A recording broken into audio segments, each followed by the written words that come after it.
Hey there, Flute 360er. Welcome back to another Flute 360 podcast episode. Before we dive into today's conversation, I want to give you an exciting announcement. Now, I haven't even mentioned this announcement through the socials yet. Because you have been such a loyal listener, I wanted you to be the first to hear of this announcement. So, drum roll.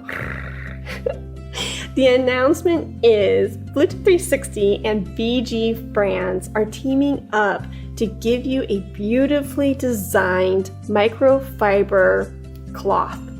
Now, this cloth can be used on your electronic devices, so like wiping off smudges off of your tablet or phone screen, and or your flute's lip plate. So it's going to have the beautiful Flute 360 logo printed on this microfiber cloth for your use. I cannot wait for this product to be available through my website at HeidiKayBegay.com. I'm pretty sure that it's going to be made available at the beginning of January 2022.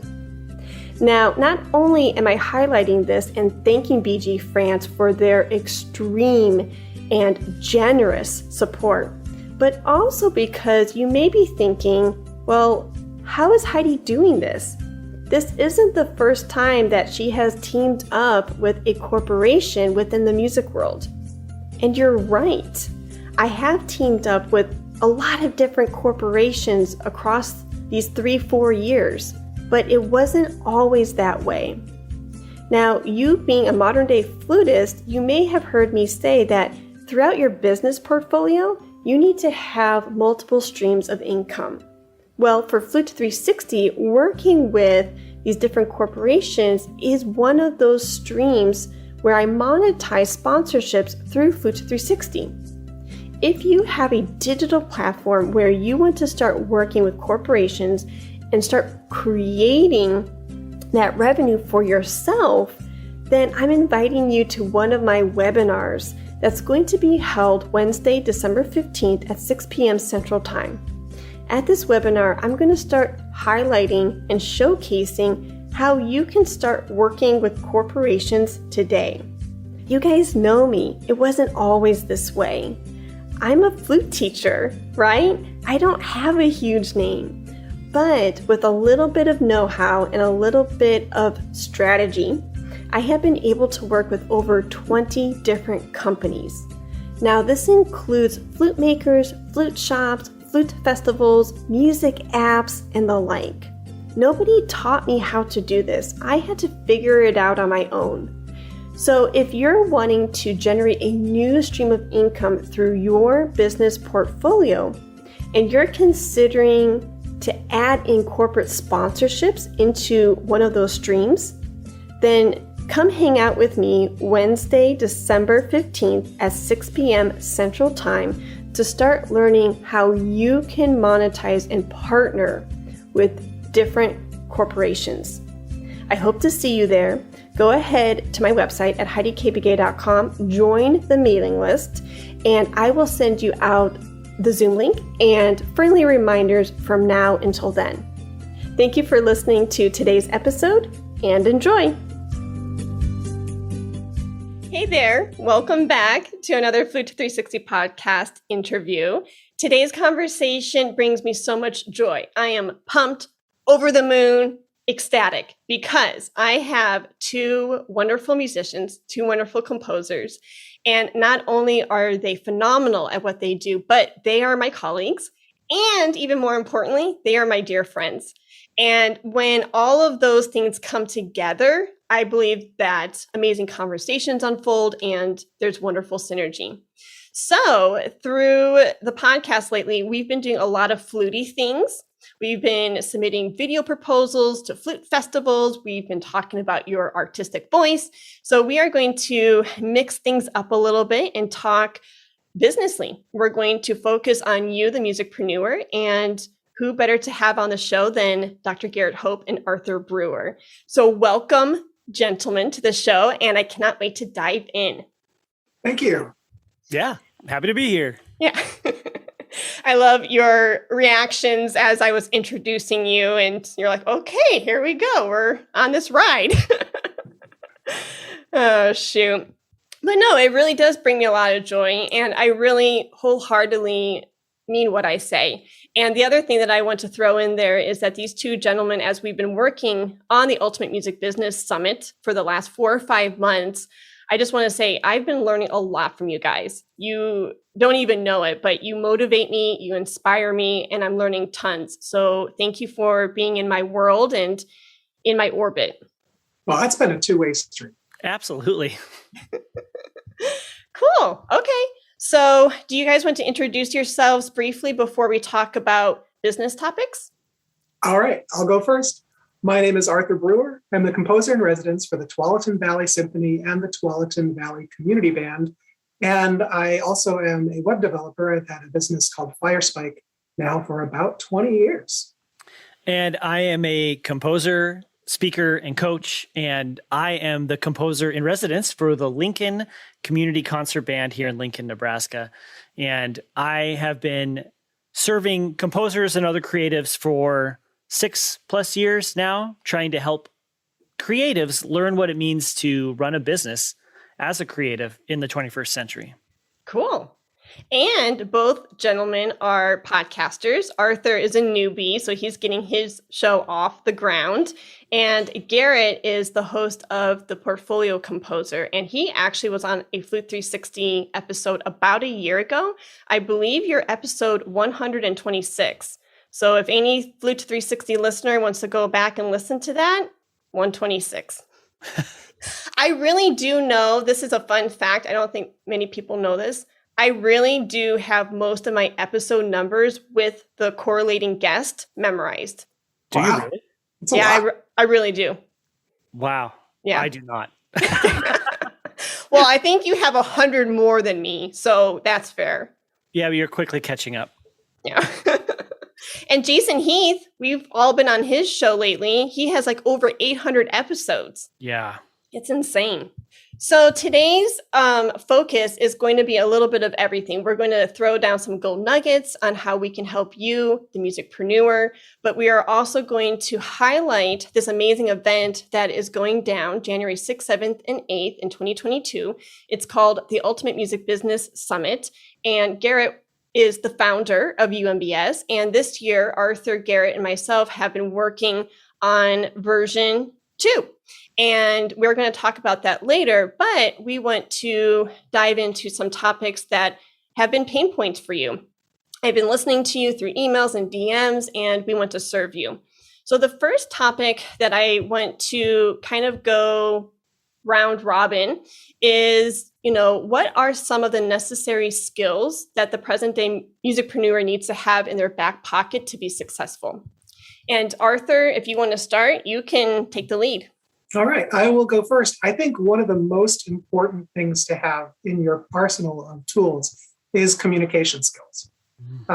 Good written communication skills, good verbal communication skills, being able to talk in front of any size of a crowd, just practicing those things in different ways that you can, those are really necessary because your communication, your connection to all of the people who you're going to be in business with and working with and all of that, that is your lifeline to the people you're with and the people you're collaborating with and the people you're working for. So being able to make sure that you can send an email or a social media message or so forth that's spelled correctly, that uses proper grammar, and making sure that you're polite and things like that. I think being able to speak in front of a crowd a little bit, just like off the cuff, somebody like shines the spotlight on you and says, here's so-and-so and baby, and you've got to be able to just stand up and say, yes, have your little elevator speech or your touch points, your talking points about what it is that you do and who you are, have those available. And I think that's kind of the first and foremost thing to have is the ability to communicate in a professional way. Oh, I couldn't agree more.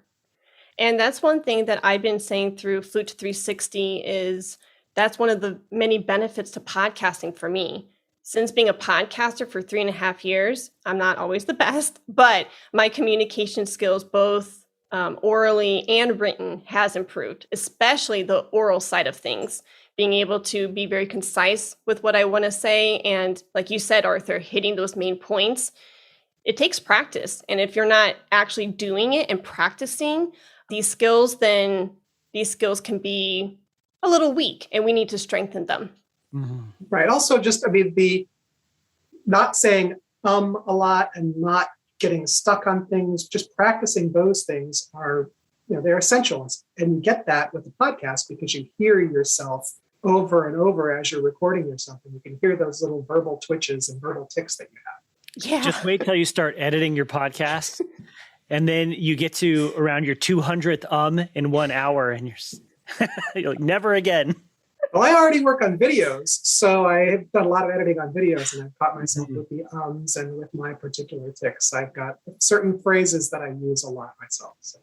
But knowing those is very important. Know yourself. Yeah. And the likes. Mine is, oh, shoot. I say, oh, shoot, probably 20 times in one episode.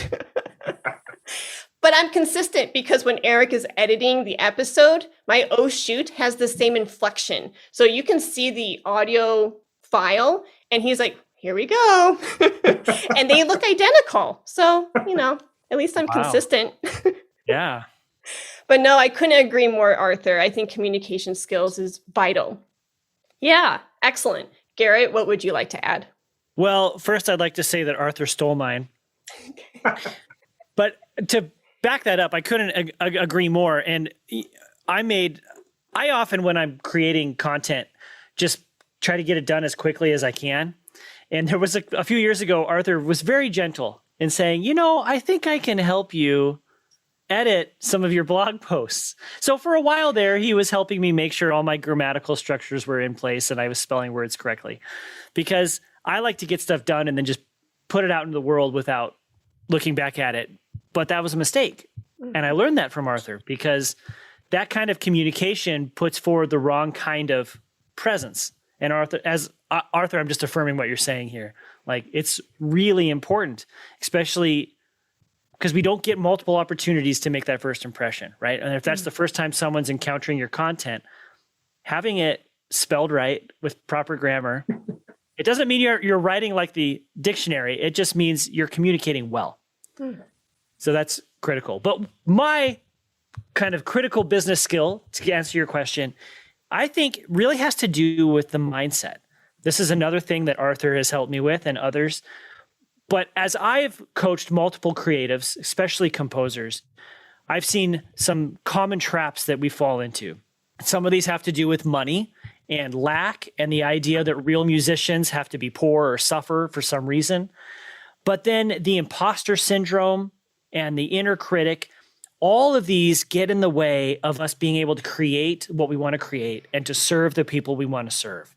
It could be related to stage fright or the fear of just getting in front of people to say what you have to say. But that same fear and those insecurities manifest when we're trying to create something new and put it out in the world and to ask for someone to pay for what we're creating.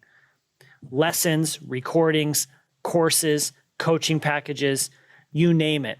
All of these things are related. So as much as communication is important, I would put right up there alongside it the stuff that's between your ears and making sure that you're not getting in your own way and creating your own traps. Very well said. And yes, owning your value is a thing. Because when I was being coached by you, Garrett, a year ago, you were baffled at how much I was asking for flute lessons. I remember to this day, your mouth dropped and you said, why are you charging such a low price? I said, well, that's the going rate within my district. He's like, and you said, no, you are absolutely not doing that. Yeah. And you never really put your foot down with me, but you put your foot down. You're like, that is not happening. And I was like, ooh, and it takes a while to kind of put on that new outfit and to feel it out. You're like, $100 for an hour lesson? Okay, like, how does that sit with me? And at first, it kind of put a weird taste in my mouth, But when you recognize the expertise and the amount of time, I have been honing my teaching skills and my playing skills. And you look at it and you think of how much I've invested in my own lessons and my own growth, then you're like, well, $100 an hour really isn't a big ask. Well, and to kind of continue on the prices discussion, prices send signals to the market. It's related to value, but it's different from value. And a beginning student is going to look at that rate and they're going to be like, oh, that's not for me. And that's right, because a beginning student doesn't know what their commitment level is yet. I first started teaching guitar lessons when I was 16. And I think I charged like $10 a half hour. I mean, this was like 30 years ago. But that wasn't a proper exchange of value. And as a student, I remember my parents paying for clarinet and guitar lessons and piano lessons when I was a child, and it was pretty cheap. But then when I was in high school and I was preparing to audition for university, I started studying with university professors, and all of a sudden I was paying 4, 5, 10 times the amount. And that's what we're talking about here. Because that price sent a signal of the quality of lesson I was going to get and the expectation of what I was going to have to do and what I was going to get out of it. I was no longer taking beginning lessons, right? I was taking professional level stuff. And that's what I was appalled about with you. Like, you have a DMA. You're preparing people to audition for graduate school. So the price needs to reflect that. Yeah. No, and it really helps because now when I'm working on packaging my courses, for the podcasting musician and the corporate sponsorship courses, some marketers have come by my website and have seen course number 2, and they're like, you are selling this for how much? And they're like, Xnay. And so, literally a business coach told me, like, you're selling this for, I forget what the original price was, like $150. She's like, guess what? You're now selling this for $1,500 because you're teaching people how to make money. Why are you not owning your own value? And I was able to just go ahead and switch that and not even question it because of the work you had done with me prior. Now, I want to point out to both of you that you have brought up another really beneficial thing for people to have in their arsenal as to be thinking businessly or to be a musicpreneur. And that is get the right people around you and listen to people who are already doing the things that you want to do. Having somebody who can help you with your communication, having somebody who can help you with your pricing, having somebody who can help you with your skills and your own abilities and what it is that you do. Those are all hugely important. And if there's something that you can't do yourself, get somebody else in your life who can do those things for you. I love it. Yeah. That could be tip number 3 under this topic. Absolutely. Let's make it tip 3. Yeah. Well, tip number 4 is something that I would like to throw here in the discussion. And that is we can't do it alone and we have to network. And not networking in the sense of this sleazy, like, what can I get out of this person? But networking in the sense of finding the win-win for everybody. We can't do it alone, whether we are, and think about it too, we're musicians. Music, I think you said this in a past conversation, Garrett, music is communal, right? Yeah. And we come together and produce sounds together in an ensemble and pull off music off the page. And we, whether you are designing a course, you need perhaps an audio video engineer to make it look really good and make it sound really good. Perhaps you need some co-teachers to come in and teach a field of expertise that perhaps really isn't within your wheelhouse. Or you need a marketer to help sell and get that thing off of, from your computer to people's digital shelves. Perhaps you need a website designer to help design, Arthur, help design a website so that way your customers can easily navigate, from point A to point B, etc. So those are examples, but the main thing here is we can't do it alone. And so my encouragement to everybody is to reach out to somebody new every day. I probably reach out to a new person at least once a day. Mm-hmm. And within those 30 days in the month, I have made 30 new connections. Now, will those 30 new connections scale instantly? Probably not. A lot of times people are busy with other projects. They're working on their UMBSs or their websites or whatever, and they don't have time as of now to work with you. But eventually those relationships could circle back and scale. And you never know how a relationship, where it's going to start off, but then like how it's going to grow and how you will be coming back into each other's lives time and time again.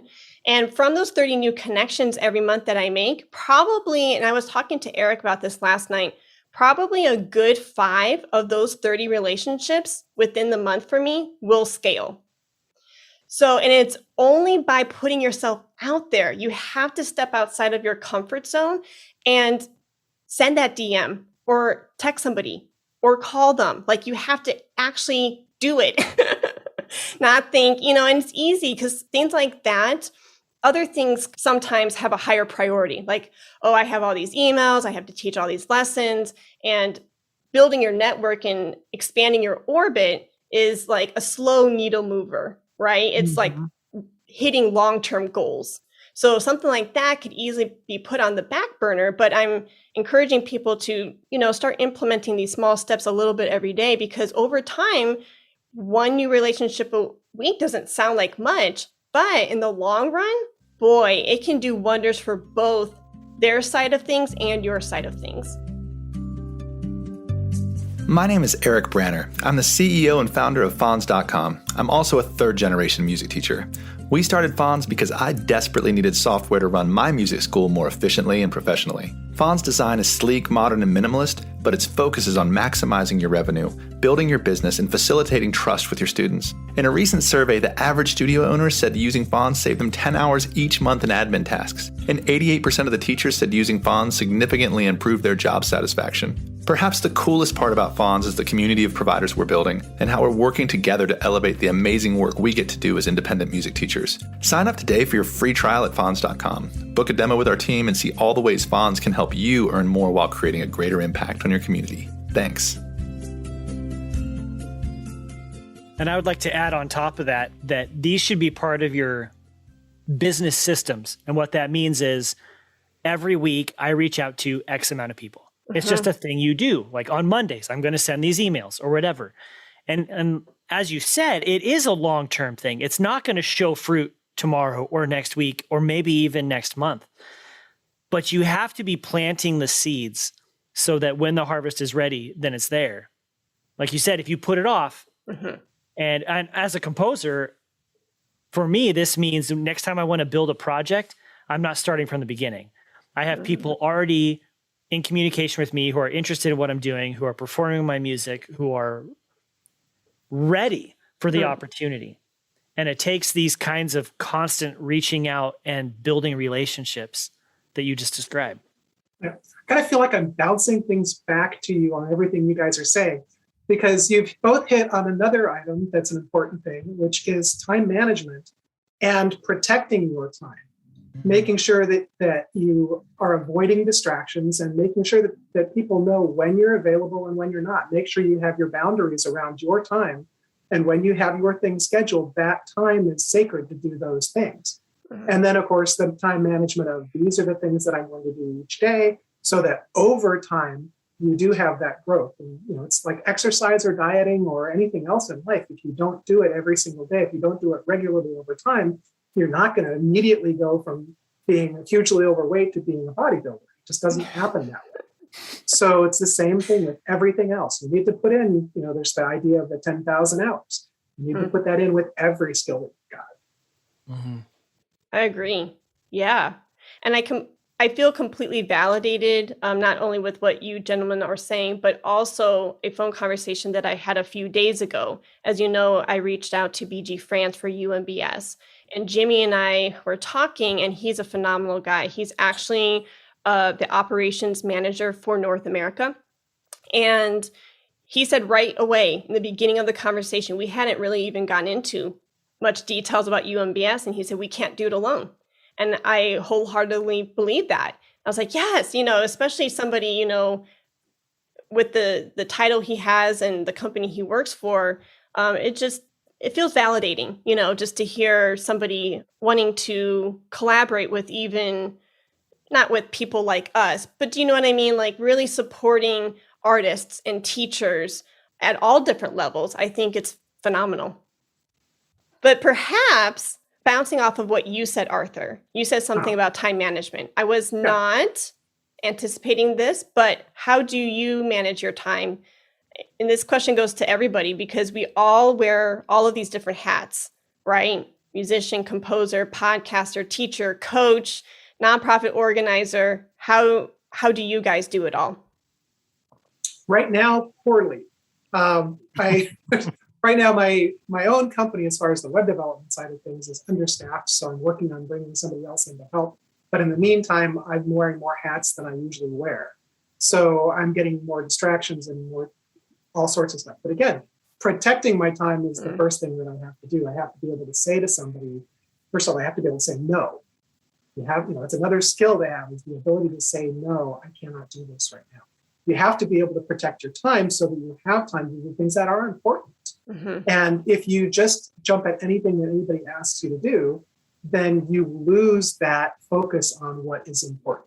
So making sure you have time set aside to do the tasks whenever the best times are for you. I'll throw in, there's a really great book, I think it's Daniel Pink, has the book When, which is a lot of really good tips about when to do things in the day and how to schedule things so that your mind is in top, peak condition for the time that you're doing something.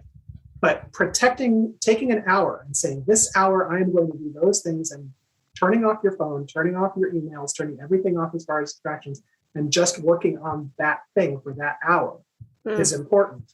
Or some people use the Pomodoro Technique, which is 25 minutes on, 5 minutes off. So you work on something for 25 minutes and then you give yourself a little play break for 5 minutes to do something completely different. And then you can come back for 25 more minutes to focus on the thing you're focusing on. But having that dedicated time and not thinking that you can actually multitask, because you can't. Multitasking is a lie. And if you don't believe me, try and write 2 completely different sentences, 1 word from each sentence, compared to just writing out a sentence and writing out the other sentence. It takes forever to jump back and forth between the 2 tasks. It takes you like 10 times as much time to do something when you're trying to do 2 things at once. I love it. Yeah, protecting your time is so vital. Nice. Garrett? Oh, I agree. Yeah. Well, how do you juggle it all? As Arthur started his thing, I will say the same. Poorly. When I'm really on top of things, I tend to give myself large chunks of time. I have found that it's better for me to dedicate half days or whole days to particular projects rather than trying to do them in smaller, like 90-minute or 60-minute chunks. And this gets back to the multitasking, but the task switching time it's hard on me. Like, I just don't do that well. So it's better to say, okay, today I'm just going to do this. And then I can dig in and do it, even if I take small breaks, but I'm not switching the bigger task. So that helps. But life gets in the way with family emergencies, or as we're planning the things that we're building and in the business. Sometimes it feels like I'm just going from emergency to emergency. So to stop that, I have to do some deeper thinking. You have to pull back a little bit and figure out, okay, where are the priorities? What are the real emergencies? And what can I let other people do for me? Or what can I pay someone to do for me? Which is something that we referenced earlier, that outsourcing bit. I don't have to do it all. I can build a team, and there are some things that I can do really well and that I should do because that's the heart of my business. Like, I should be the one who's writing the music that has my name on it. Right. But that doesn't mean I need to do all of my scheduling. That doesn't mean I have to reply to all the emails. And I can say no, like Arthur said. So I'm talking very high level here, not nuts and bolts so much, except I would encourage people to consider dedicating entire days or larger portions of the day. Because the research I understand is that the human brain can really only do 3 to 4 hours of like real high level activity a day. So if my highest level activity is composing or creating something else, it's better to give one longer period and just dive in all the way and get into the flow state as quickly as possible, then task switching. And to know what time of day that's good for you. What time of day, are you most active, and dedicate that time. Because we wake up at different times, we go to sleep at different times. People have different kind of biological flows in their energy. And if you're just not a morning person, don't schedule your stuff for the morning. If you're not a night person, don't schedule your stuff for the night. I'm a morning person through and through, but I have a pattern of getting into projects and starting to work right before bed, and bedtime keeps getting pushed back and back and back. So I'm sleeping less and less and less until after a while, I'm like, my body said, you're done. Then I sleep for a really long period, and then it starts over again. So lately I've been very intentional. It's like, I'm going to go to bed at the same time every day, just whether I want to work or not, so that I can create better work patterns throughout the day. And I don't push the procrastination off. Oh, and you've just hit on another great skill, which is rest. Actually, a thing to have in your arsenal is to sharpen the saw. You make time to make sure that you can recover. You have rest for your brain, rest for your body, and it's a hugely important thing. It's another priority to make sure you're not trying to do everything and then giving yourself 3 hours of sleep. Yeah. Didn't you write a blog post about that? A couple. Yeah, I think you have. Speaking of Daniel Pink, I am a huge fan. I love his book, Drive. So if anybody wants to read that, I would recommend it. And I would recommend To Sell as Human. So now you have 3 Daniel Pink books that you should read. Nice. I haven't read that one. If you have fear about selling, okay. What Daniel does is he demonstrates very well that it's an everyday activity, no matter what you're doing. Because selling is just about getting someone in line with your viewpoint. And sometimes that means, I want you to buy this thing. But when you're negotiating where you're going to go to eat with your partner or your friends or with your child, like getting them to pick up their mess or, do the dishes, whatever, that's a form of selling, and it's a form of communication. And so when you begin to think about it like that, it makes the process simpler and less fearful. Love it. So the other thing that I would throw into time management is that I am a very visual person. So for me, like on my whiteboard, I have a triangle drawn out, and my priorities are in tandem with this triangle. So the base, the largest part, is my biggest priority, and then it goes up to the tippy top. And my base is like my spiritual walk, my faith, my health, my family, and that includes my niece, my sister, mother, husband, my friends, my music, and how I interact with music, both as a flutist, as a listener, things like that. Being an educator, my business, traveling. I love to travel, hobbies. So that was a lot. But if I am not in tandem with that triangle every day, I feel like I'm all scattered. So for me, if I'm jumping right into business, that's right in the middle of my triangle, and I don't ground myself in meditation, if I don't talk with my husband in the morning, if I don't eat, because easily, we as musicians, I think, are very detail oriented and get really excited and passionate about the things that we have our hands on. And it's so easy for me, and maybe it's just me, but it's so easy for me just to start diving into work. And it could be like 10, 11 o'clock in the morning, and I'm like, I haven't eaten yet. And I am not a good person to have hangriness. Like it's not pretty. So I have to really just remind myself I have time. I am allowed to sit down and enjoy my breakfast for 30 minutes while I'm doing my devotionals or while I'm speaking to Eric. And hey, check in with my niece, and then go into wearing that, CEO cap or the CTO cap or being an educator. So for me, I really, it helps to prioritize, or for me to visualize my priorities and go from there. So a couple other things that I've been hearing from Flute 360 listeners is getting their creative projects off the ground can be kind of rough. And I empathize completely, because another thing I think, for us as musicians being creative artists, we have a lot of different ideas, and choosing one and really, focusing on it and working with it and then scaling it. Perhaps maybe we have our hands in too many pots, and we're like, oh, but I want to write this piece, and I want to help on this festival, and I want to organize, I don't know, a competition. Perhaps that happens. I don't know. So my question is, and the topic that I kind of want to bring up now is that, well, how do you get your creative projects off the ground? Like, what do you do? How do you choose? How do you choose a creative project that you want to focus on? And how do you get it from, scratch to launch? Okay, I'll go first on this one. First off, for me, and I'm in the middle of this right now with the Melodology podcast, and getting something started is always harder than keeping something going.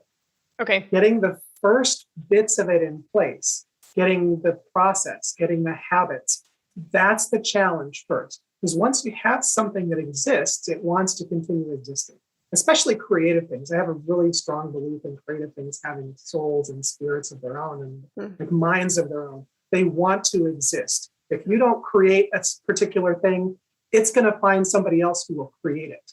That's something that I firmly believe in, and I've lived that. I've had ideas, creative ideas that then I didn't follow them up. And a couple of years later, they are, big hits. And I'm like, that was something that I came up with the idea for that. So get started, but also set up expectations. Don't just set something up on your own. Don't do it completely privately. Tell people about it. Put out that you're doing this thing. Tell people who can keep you accountable for when you're doing those things. Involve other people in those things. So, get the people who are potentially going to be, sponsors or participants or technical support, emotional support. Get those people around you knowing that you're doing this thing, and they're going to hold you accountable for it. And then start setting the schedule for when you do those things, and have the other people involved in the schedule for when you're going to do those things, because then you are going to be held accountable. They'll show up and they'll say, is this ready? And you have to have it ready at whatever particular moment you're in. So again, right now, what I'm doing is I'm setting up the people who are going to be my guests on the Melodology podcast, what things we're going to be talking about. What's the format of the podcast going to be? What tools am I using to do the recording and to do the editing? I already have, experience helping other people with posting things up, making sure they get out there to the universe. But, the process of actually creating them and then scheduling those things to happen, that's the place that I am right now. And I am actively going around telling people, this is something I'm doing right now. And I'm planning on it starting this date. And the people who are involved in it, the people I'm having as guests, I'm saying, let's schedule a date so we can do a recording and we can go over this. And to me, that's kind of getting the ball rolling, is making sure that there's a wave that's moving with you. You're actually being carried by this supportive, emotional, structural wave of the people around you. When you're talking about how creative projects like find you, I kind of imagine like this little cloud coming over and saying, you have been chosen, Arthur, and there's a quote by Sir Terry Pratchett in one of his Discworld novels for the people who are fantasy fans. And he talks about little particles of inspiration that sleep through the universe. And most of them just never end up happening unless they hit the right person's brain in the right place.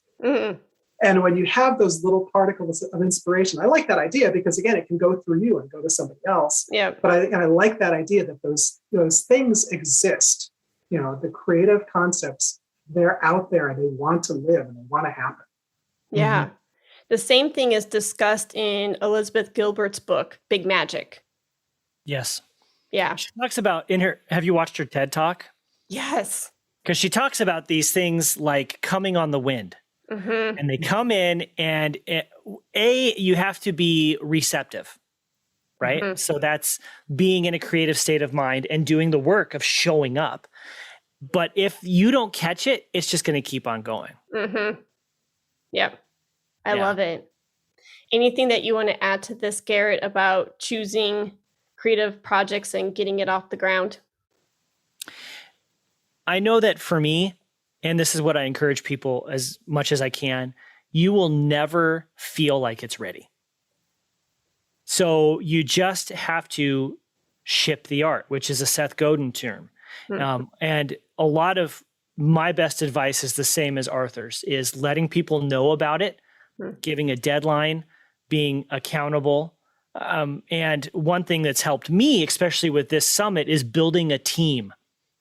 Because that aids in the accountability, and then it lifts some of the pieces off of, so I'm not doing it all myself. For one of the first times a couple of years ago, I hired someone to do to format my engraving, because I was just overwhelmed, and I just finished this big piece. I had to deliver it to the commissioner, and I had other projects that I needed to get to. And sometimes formatting the score can take many hours because you have all these little dots and they have to be in the right place. I mean, I chose the dots, right? But to make the score look beautiful and readable and all the parts and make sure the page turns work, which is a real pain in the neck, I just paid someone else to do it. And as soon as I made that decision and I wrote that check, a huge weight went off my shoulders. And then one thing that I've chosen to do as a composer when it comes to my music is I revise as little as possible. Okay. Because I look at the Beethoven model where you just keep going back and you keep saying, oh, I can make it better. I can make it better. And I mean, how many versions of some concertos do we have? And I would rather take that energy into a new piece. Okay. Or a new project or a new podcast or whatever, than to just going back and keep continually trying to refine something that I've already created. So my first bit of advice is to just put it out there. It'll never, ever feel like it's ready. There's a term that a lot of creatives are going to hate, but in the business world is called the minimum viable product. And composers are going to hate this because they're like, well, it's not perfect. And I would say it'll never be perfect. True. As long as you've expressed your ideas and you've said what you need to say, try it.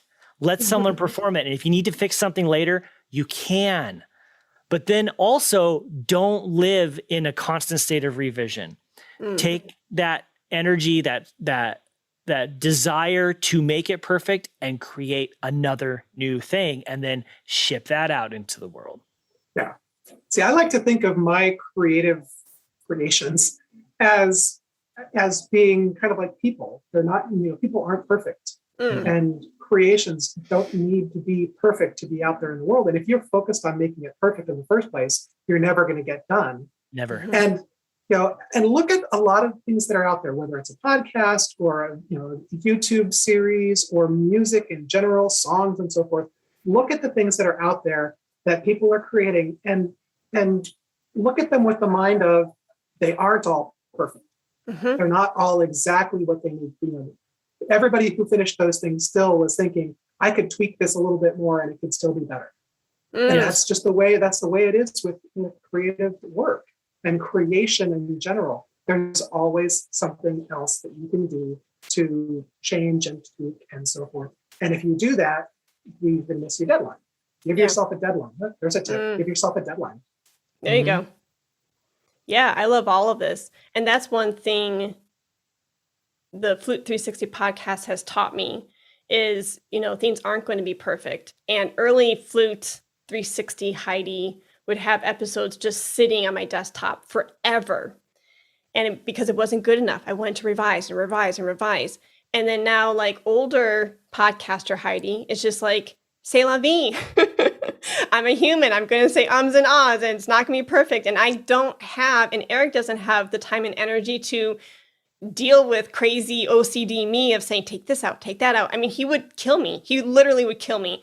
And so, when I finally hit the publish button, the reason why I can go ahead and hit publish is the question I ask myself is it better that it sits here on my desktop, not serving anybody, or, and trying to be the perfect episode it possibly can? Or is it better to have it out into the world serving people, even if it's imperfect? And when I can answer myself, or when I can answer that question and say, yes, it's better to be out there in the world, it's easier for me to hit publish because, I've accepted the flaws and, accepted the fact that nothing can be perfect. But it feels good knowing focusing on the why. Like, I want to help people. I want to help them, move the needle forward in their business or their playing or whatever. And it takes the focus off of me and it puts the focus on them. Mm. Yeah. So the only thing that I would add to this is, I would pretty much be piggybacking off of what you guys have already said. The only thing that I would add is, look at your 5 W's: who, what, where, when, why. And maybe focus on why first before you say yes to something, like what you were saying, Arthur, earlier. Learning to say no, it can be very empowering and it's needed to set up those healthy boundaries. But why are you doing this project? Why are you going to say yes to somebody to co-organize something or co-produce something? And if you can't answer, ask yourself, is this going to be in alignment with my business's vision or mission? And if it is, then go for it. And if you really have a heart for it, yeah, do it. But if it's going to take your energy and time away from the other things that perhaps are on your plate, then perhaps this is a good time to say no and to say, maybe at a later time. And then once you've decided that, yes, this is in alignment with my business and who I am as an artist, then piggybacking off of what you guys said, who's going to be involved? Accountability, people. We can't do it alone. What is it? When is it going to happen? And that's the dates, right? And I feel like I forgot another W. But it's just, I like to keep things simple. My mantra in life is kiss it. Keep it simple, smarty. Now, I'm not always good at that, but I try to kiss it is next to my triangle up on my whiteboard. So I try to kiss it. So I couldn't agree more with what you guys had said. I think you touched on it. One more thing that is really important is knowing your own values and knowing what is important, what goals are important, what areas that you're working in are important, which people around you are important, and focus on those things. That helps you know what to say no to. Because if somebody comes and asks you to help with something, but it's not in any way inside your values and inside what's important to you, that's a good sign that it's something that you should say no to. And it's not if somebody important to you is asking you to do something that because they're important, you can help them with it. That's again, that person's important, so I choose to help that person. But you need to know what your foundational values and what things you're valuing when you're making your decisions and when you're going ahead and doing all the different things you're doing. Mm-hmm. I love it. Speaking of creative projects, Garrett, you founded the Ultimate Music Business Summit last year, and it went down January 2021. And this year is the second annual event. Can you tell us the inspiration behind UMBS? I'd be happy to.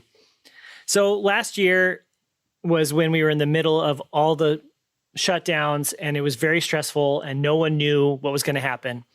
And I wanted to encourage people and help people to choose themselves and to take advantage of the opportunities that are available when you begin to think businessly, like we've been talking about this whole conversation. So I reached out to a whole bunch of people I know, the two of you included, and I asked them to join me in presenting a summit. And I created I invited more than 21 people to give presentations. And the tagline was 21 plus presentations to take control of your business in 2021 and to write your own stimulus check.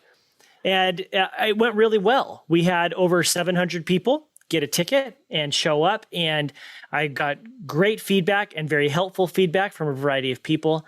And we wanted to repeat it this year. The difference was I built a team rather than doing it myself. And that team is the two of you. And it's been so great working with you and making this bigger and better. We now have sponsors. We have 36 presentations, I think, including a keynote.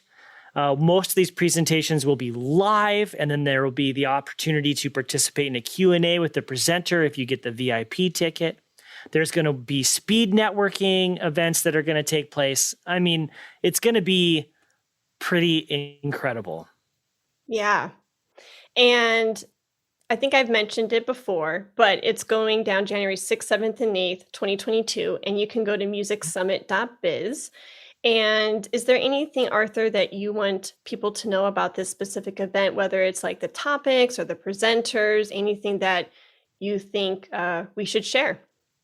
I think it's important to let people know that it doesn't really matter what part of music you're involved in. You're in the music business, whether you're a teacher, whether you're a student, whether you are somebody in production, whether you're a composer or performer, all of those different things, you are in business. People think of themselves as an artist and therefore I'm not in business. No, you are in business. You still have to sell yourself. You still have to communicate with people. You still have a product or a service that you are creating. And we live in a world that you need to have income. Income in terms of money, the way to think of it is it's just gratitude. People are thankful for the thing that you created, the service that you do, and they're providing their gratitude in a concrete way. Business, I've mentioned this in a different podcast, business is not a four-letter word. And as people who are creatives, we need to be thinking in terms of business as something that we are, it's something we're doing every day. We shouldn't hate it. We should just embrace the fact that this is the way that we are, this is the business that we're in. And we are in fact in business. Yes, I couldn't agree more. And it's really interesting to see how some, not all, but some musicians don't have that, as of yet, businessly mindset. Even when people who are actually filing Schedule Cs still don't see themselves as a business. And it blows my mind because I was working with a young lady last year and we were building her podcast. And I said, because she loves teaching one-on-one lessons, but our time is our most precious commodity, right? And only teaching one-on-one lessons, it can only be you and Joe or you and Jane in the room, but how can you serve more people? And so she was thinking about expanding her business.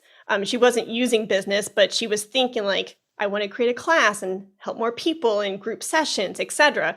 And I said, well, let's build a podcast to shine a light onto your business, into what you do. And she goes, what business? I said, you're the business. No, I'm not. Yes, you are. And it really, she really seriously had to sit with that for a minute. And it was interesting to witness. And the fact she files a Schedule C too. And she didn't have that business mind cap on. Right. But the minute that paradigm shifted, she started researching, reading things differently, seeking out the right resources to build the business, talking, thinking differently. And I know I've had that paradigm shift. So it's not a judgment thing. It's just an observational thing. But you're right, Arthur. Even if you don't see yourself as a business as of yet, you are a business, and come to UMBS to start honing those different skills in order to think more businessly and to have your business grow. Yeah. And the other thing that I want to add on top of the other is that there are a whole bunch of different people talking on a whole bunch of different topics. Mm-hmm. And a lot of people will look at those and they'll say, well, this one doesn't apply to me. This one doesn't apply to me. But you'd really be surprised, and people who are not thinking in terms of business tend to say that more often than somebody who is actually thinking of themselves as a business. The skills that are being presented by the different presenters, and they're in their environment, their situation. They might be a performer and you're in production, or something like that. They might not be in exactly the same place as you are, but they will be presenting about skills that you very likely will be able to use. And also there's networking opportunities. Again, with the VIP ticket, you get to be the Q&A question, the Q&A sessions afterwards. And so you've got that, but also we can have 2 tracks of presentations. So if you are going to get the basic ticket, you're going to want to really pick and choose which of the presentations you're paying attention to. If you have the VIP pass, you of course can listen to them and watch the presentations indefinitely after the event. But live, you can't see 2 events at the same time or 2 presentations at the same time. But you have to pick and choose who it is that you're going to watch and who do you want to connect with. There's going to be people that you can connect with and you can meet, and they will have skills and they will be part of that network and part of that wave that will help you with what you do. Mm-hmm. Yeah. Can I kind of piggyback on that? Please. So I want to echo Arthur's sentiment that no matter what kind of niche you find yourself in music, there's something in every presentation that you can walk away with. If you come with an open mindset and you're willing to learn. We've requested that all the presenters give actionable content, meaning they're going to give advice on how to do things. So no matter which presentation you watch, you should be able to walk away and say, okay, this presenter said I should try this thing. I'm going to try that in my business. So if you do that with all of these, that's 34, 35 strategies for you to apply to your business this next year. And the ROI should be tremendous, right? It's a pretty low investment. Right now, through the rest of the month of November, the VIP ticket is $97, and then in December, it goes up to $137. So imagine spending that much. You would spend that much, like we said earlier in the conversation, on a high quality lesson on your instrument. One lesson, right? So if you spend that much on your business, and these are business expenses, so you should be writing this off on your taxes, for one. But secondly, think of if you could make $500 from that $100 investment. That's a 500% ROI. And I guarantee you, if you think businessly, you're going to make a whole lot more than $500 this next year. Maybe you'll make $5,000, $10,000, $50,000. It could completely change your business to give you economic and time freedom and the ability to serve your people well.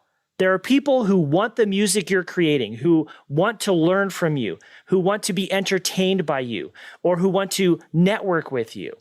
That's all part of being business. And you can't do that if you're stuck and trapped in a job mindset and a scarcity mindset, and you're not working on your business.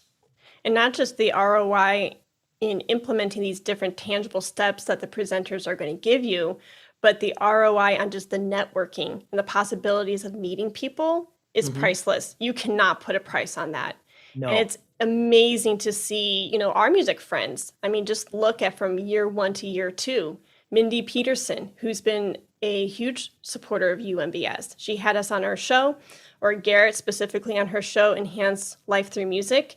And she's a sponsor of UMBS 2022. She attended 2021 as an attendee, right?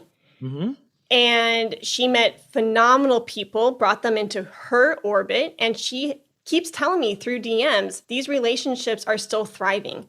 We're still working together. We're collaborating together. And that was from last year's 3-day event. What can that do for you, in your business, and going back to the discussion of people? We can't do it alone, and networking. For me, last year I was a presenter. This year I'm more hands-on. But even from last year, for me being a presenter, I was able to coach people through their podcasts, helping people build a podcast. I was able to be in cahoots with Glory St. Germain and be a co-author in one of her books. And the list goes on and on and on. Now, that would not have been possible if I didn't step outside of my comfort zone and say, hey, Glory, you're a pretty cool chick. Let me, pick your brain, or do you know what I mean? And so you have to open up your mind, open up those blinders, and really see what you can get out of these 3 days, because, and I really wholeheartedly mean this, like Garrett and Arthur have like 2 of the biggest hearts that I know. And the 3 of us getting together day in and day out in Slack and emails and meetings every week, we are designing this event for you. So if you're listening to this and you're thinking, oh, that's for Maria or Jose, that's not for me. No, this is for you. And everything that's being designed, from who we're having coming in as a presenter, or what they're presenting, like what the topic is. We have you in mind for that. Like, how can we serve our community? What do they need? Because we know there are a lot of musicians out there right now who are hurting. And we've been there. All 3 have been there. And so if we can lend a helping hand, right, and present these different topics and hold this amazing event, then we've done well. And we want you to be there. Is there anything else that we want to say about UMBS? I want to say, I keep looking at this and thinking, I want to create something good. I want to create something beneficial. I want to create something that helps people. That's the whole motivation behind this, is to just help as many people with their mindset, with their situations, with their motivations, and with all of their skills, help as many people as we can, and make this as big an impact as we can as a group. That's an important thing to me as part of my mindset myself, is helping. And that's what I want this to be. I want us to put this out there and it to be something fantastic that just, again, creates a wave of motivation and creation and energy. kind of woo today. There's a lot of woo in this stuff. But you're right. We're creating a good energy, and that's going to magnify the more people are involved. And, when you're networking or when you're collaborating or when you're building a team, 1 + 1 equals greater than 2. And I think music making and business making is a lot like that as well. There is this energy. It's a positive energy. And we want, as Heidi said, we want you to grow and benefit from this. This is for you. We want you to get in on that energy and benefit. Yes. Well, I love today's talk. It has been amazing. We have hit a lot of different topics. Thank you so much for pouring out your talents and your expertise in talking about these music business ideas and topics. And, highlighting and showcasing this wonderful UMBS event brings me a lot of joy. So I appreciate your time, talents, and expertise. Thank you so much for joining me. Well, thank you for having us. Thank you. I hope today's content has served you well. So friendly reminder, yet again, take out a pencil and your calendar and jot down Wednesday, December 15th, 2021 at 6 p.m. Central Time for the corporate sponsorship webinar that I'm going to host. This event is for you. I want to help you. I want you to start noticing how to not leave money on the table. I want you to start grabbing these CEOs of these different corporations and pulling them into your orbit. Find the win-win for everybody involved, and let's start building a healthy stream of income for you and your business through corporate sponsorships. Go to my website at HeidiKayBegay.com, sign up to the mailing list, and you can receive your Zoom link to the event. Thank you so much. Let's talk about Flute.